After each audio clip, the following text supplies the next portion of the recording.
To add and subtract mixed numbers, we will have to find like fractions, just like we did when we added and subtracted fractions in the last chapter.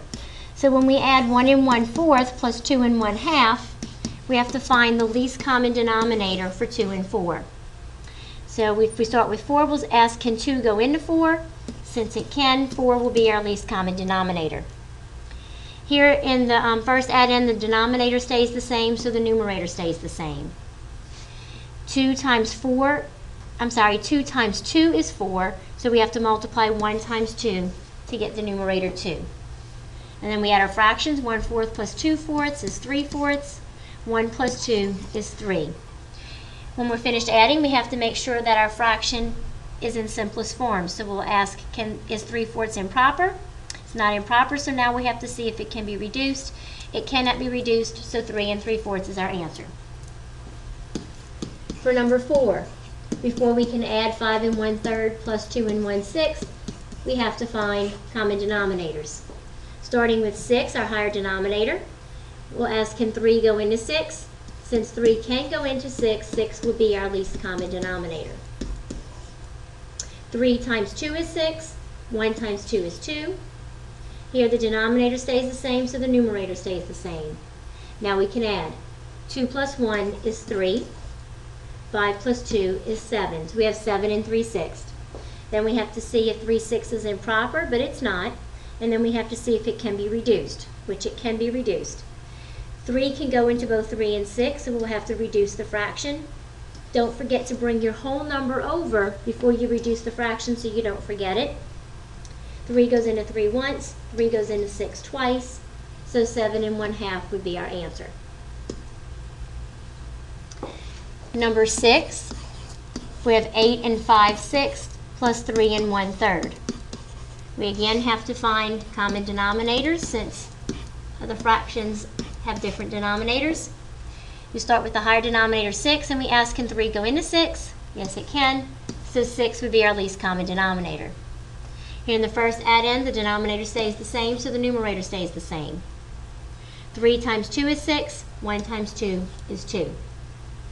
So we add. 5 plus 2 is 7. 8 plus 3 is 11.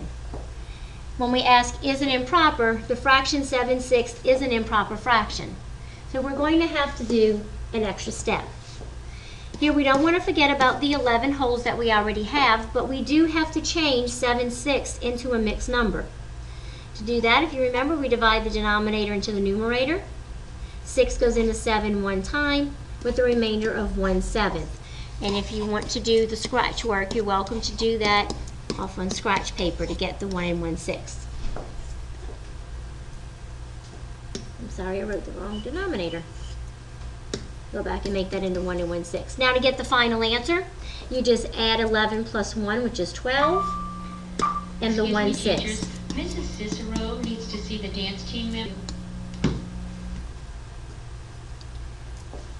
Number 9, we have 9 3/4 plus 8 1/2. The least common denominator for 4 and 2 would be 4.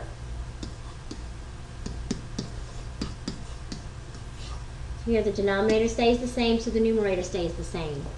2 times 2 is 4. 1 times 2 is 2. And when we add 3/4 plus 2/4, we get 5/4. 9 plus 8 is 17. 5/4 is an improper fraction, so we're going to have to do this extra step that we had to do on number 6. We don't want to forget about the 17, but we do have to fix 5/4. 4 goes into 5 one time with the remainder of 1/4. To get our final answer, we now have to add these numbers back together. 17 plus 1 is 18, and we bring up the fraction 1/4, which cannot be reduced. To subtract mixed numbers, we also have to have like fractions. So on number 2, we have 5 3/4 minus 2 1/8. Least common denominator for 4 and 8 is 8. 4 times 2 is 8. 3 times 2 is 6. Here the denominator stays the same, so the numerator stays the same, and we can subtract. 6/8 minus 1/8 is 5/8. 5 minus 2 is 3. When we look at the fraction, make sure it's in simplest form once again. 5/8 is not improper, and 5/8 cannot be reduced, so 3 and 5/8 is the simplest form answer. On number 5, we have 3 and 2/3 minus 1 and 5/12. We start with 12 and see what our least common denominator would be.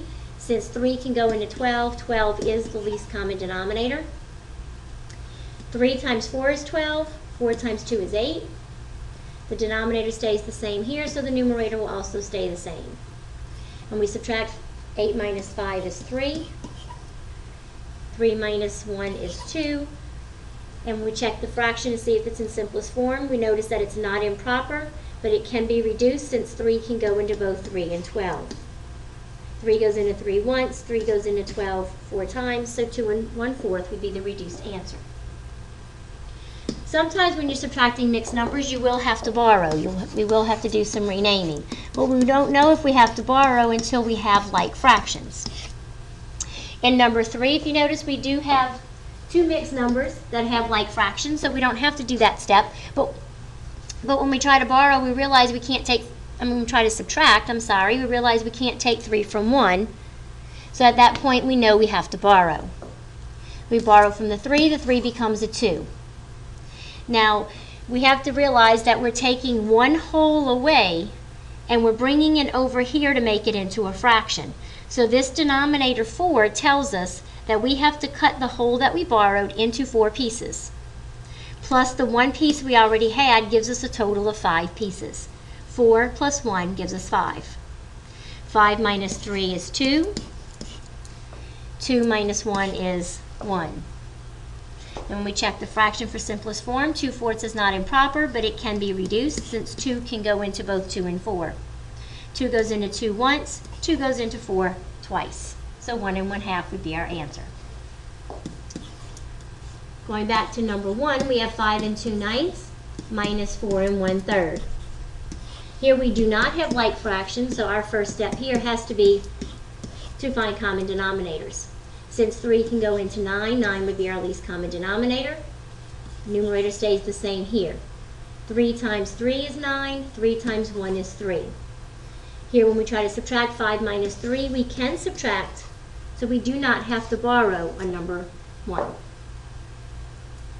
And we check now, is 2/9 improper? It's not, and it cannot be reduced, so 1 and 2/9 would be our answer. Okay, if we have a problem like number 4, 4 and 2/5 minus 2 and 1/2. First have to find common denominators. Since 2 can't go into 5, we have to continue through our multiples of 5. 5 times 2 is 10. 2 can go into 10, so 10 is our least common denominator. 5 times 2 is 10. 2 times 2 would give us 4. 2 times 5 is 10. 5 times 1 is 5. Now when we try to subtract, we can't take 5 from 4, so again we are going to have to borrow. Borrow from the 4, it becomes a 3. Once again, keeping in mind we're borrowing 1 whole, we have to cut it into pieces. The denominator of this fraction tells us to cut it into 10 pieces, plus the 4 we already had gives us a total of 14 pieces.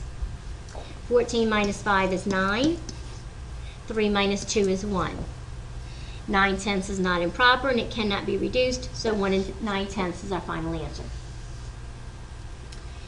The last 2 examples are not problems from the book, but they are problems that similar to the kind we did in class to show you how to borrow when you're subtracting a whole number minus a mixed number. Since we can't take 2/5 from nothing, we do have to borrow from the 7. The 7 would become a 6, and again, that 1 that we're borrowing is a whole. The denominator of the fraction always tells you the number of pieces in the whole, so we're going to take this 1 that we borrowed and cut it into 5/5 to match this denominator 5. 5 minus 2 is 3. 6 minus 3 is 3. 3/5 is not improper and it cannot be reduced. We watch that again in another example on 5 minus 3 and 4/7. We can't take 4/7 from nothing, so we have to borrow from the 5. The 5 becomes a 4. This whole that we borrowed has to be cut into pieces to become a fraction. So we look at this denominator to tell us how many pieces to cut it into. Since this denominator is 7, it's telling us to cut the whole we borrowed into 7 pieces. So it becomes 7/7. 7 minus 4 is 3. 4 minus 3 is 1. 3/7 is not improper and it cannot be reduced. Before ending the video, I do want to work one more. Let's see, we'll do 3 1/3 minus 1 3/4.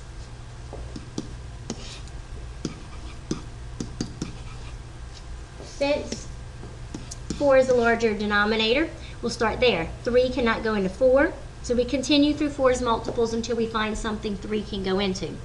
4 times 2 is 8, the 3 can't go into that. 4 times 3 is 12, so we'll use 12 as our least common denominator. 3 times 4 is 12, 1 times 4 is 4. 4 times 3 is 12, 3 times 3 is 9.